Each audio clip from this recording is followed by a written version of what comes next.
Hi viewers, அஸ்ஸலாமு அலைக்கும். Welcome to Sana kitchen. இன்றைக்கி நம்ம என்ன சமைக்க போகிறோன்னா மிளகு குழம்பு. எனக்கு ரொம்ப கோல்டாக இருக்கிறதுனால நான் இன்றைக்கி மிளகு குழம்பு சமைக்க போகிறேன். அதுக்கு பேனில் நல்லெண்ணெய் ஊற்றிக்கலாம். நல்லெண்ணெய் நல்லா கொஞ்சம் சூடானதுக்கப்புறமா சின்ன வெங்காயமும் கருவேப்பிலையும் அதோட சேர்த்து ஆட் பண்ணிக்கலாம். இந்த மிளகு குழம்புக்கு வந்து சின்ன வெங்காயம் மெயினாக சேர்க்கணும், அதுக்கப்புறம் நல்லெண்ணெய் சேர்க்கணும். இது ரெண்டுமே இந்த மிளகு குழம்புக்கு மெயினான ஒரு இன்க்ரீடியன்ஸ். அதனால் சேர்த்துக்கோங்க. அதில் நம்ம கொஞ்சமாக 1.25 ஸ்பூன் வந்து மிளகு சேர்த்துக்கலாம். மிளகு வந்து உங்களுக்கு எந்த அளவுக்கு காரம் தேவையோ நீங்கள் அந்தளவுக்கு மிளகு சேர்த்துக்கோங்க. நான் 1.25 ஸ்பூன் மிளகு சேர்த்துக்கிட்டேன். அது கூட ஒரு 1/2 டீஸ்பூன் மட்டும் நான் சீரகம் சேர்த்துக்கிறேன். சீரகம் வந்து அந்த மிளகும் சீரகமும் அந்த வெங்காயத்தோடு சேர்ந்து நல்லா வதங்கட்டும். வதங்கினதுக்கப்புறமா நான் ஒரு 2 தக்காளி பழம் கட் பண்ணி வச்சுருக்கேன். அந்த 2 தக்காளி பழத்தையும் இதோட சேர்த்து நல்லா வதக்கிக்கலாம். நல்லா வதங்கினதுக்கப்புறமா நம்ம அதை கொஞ்சம் நேரம் ஆஃப் பண்ணி ஆற விட்டுட்டு அதுக்கப்புறம் ஆறினதுக்கப்புறமா நம்ம ஒரு ஜாரில் அதை சேர்த்து நம்ம ஒரு பேஸ்ட் மாதிரி அரைச்சிட்டு வந்துடலாம். அரைச்சதுக்கப்புறமா மறுபடியும் அதே பேனை வச்சு மறுபடியும் கொஞ்சமாக நல்லெண்ணெய் ஊற்றிட்டு அந்த நல்லெண்ணெயில் கொஞ்சமாக நான் கொஞ்சம் பூண்டு வந்து நீங்கள் நிறையா பூண்டு சேர்த்துக்கோங்க. நான் கொஞ்சம் பூண்டு தான் சேர்த்துருக்கேன். உங்களுக்கு தேவையான அளவு நீங்கள் பூண்டு சேர்த்துக்கோங்க. பூண்டு ஃப்ளேவர் நல்லாயிருக்கும் குழம்புக்கு. பூண்டு சேர்த்து நல்லா அதை வதக்கி விட்டுக்கோங்க. வதங்கினதுக்கப்புறமா மசாலா நம்ம அரைச்சி வச்சுருக்கோம் இல்லையா, அந்த மசாலாவை அதோட சேர்த்து நல்லா வதக்கி விடுங்க. கொஞ்சம் எண்ணெய் பிரிஞ்சு வர வரைக்கும் அது கொஞ்சம் வதங்கட்டும்.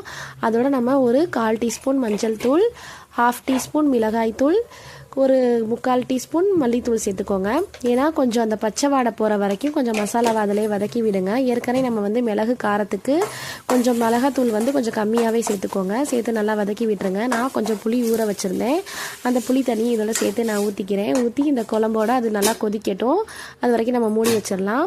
கொதிச்சதுக்கப்புறமா இப்போ நம்ம ஓப்பன் பண்ணி பார்க்கலாம். நல்லா குழம்பு கொதிச்சிட்ருக்குது. கொதிச்சிட்ருக்கையில் நம்ம வந்து நான் ஒரு 4 முட்டை மட்டும் ஷைடிஸ் நம்மளுக்கு தேவைப்படும் இல்லையா, அதனால் இதுலேயே ஒரு 4 முட்டையை அதில் நான் ஊற்றிக்கிறேன். ஊற்றி நான் மறுபடியும் கொஞ்சம் சிம்மில் வச்சு மூடி விட்டுறேன். முட்டை வந்து இதுக்கு வந்து ரொம்ப டேஸ்ட்டு கொடுக்கும். இப்போ நம்ம ஓப்பன் பண்ணி பார்க்கலாம். நல்லா அந்த முட்டையும் அந்த குழம்போட சேர்ந்து நல்லா ஒரு கிரேவி டெக்ஸ்சரில் இருக்கும். இந்த கிரேவி டெக்ஸ்சராக இருக்கிறதுனால இந்த நேரத்தில் நம்ம வந்து கொஞ்சமாக கொத்தமல்லி போட்டு அடுப்பை ஆஃப் பண்ணிடலாம். இந்த வீடியோ உங்களுக்கு பிடிச்சிருந்துச்சின்னா லைக் பண்ணுங்கள், ஷேர் பண்ணுங்கள், கமெண்ட் பண்ணுங்கள். தேங்க்யூ. அஸ்ஸலாமு அலைக்கும். ஹாய் வீவர்ஸ், அஸ்ஸலாமு அலைக்கும். Welcome to Sana kitchen. இன்றைக்கி நம்ம என்ன சமைக்க போகிறோன்னா மிளகு குழம்பு. எனக்கு ரொம்ப கோல்டாக இருக்கிறதுனால நான் இன்றைக்கி மிளகு குழம்பு சமைக்க போகிறேன். அதுக்கு பேனில் நல்லெண்ணெய் ஊற்றிக்கலாம். நல்லெண்ணெய் நல்லா கொஞ்சம் சூடானதுக்கப்புறமா சின்ன வெங்காயமும் கருவேப்பிலையும் அதோட சேர்த்து ஆட் பண்ணிக்கலாம்.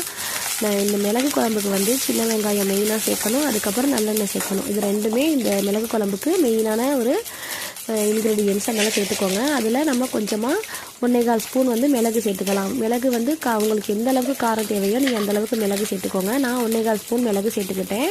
அது கூட ஒரு 1/2 டீஸ்பூன் மட்டும் நான் சீரகம் சேர்த்து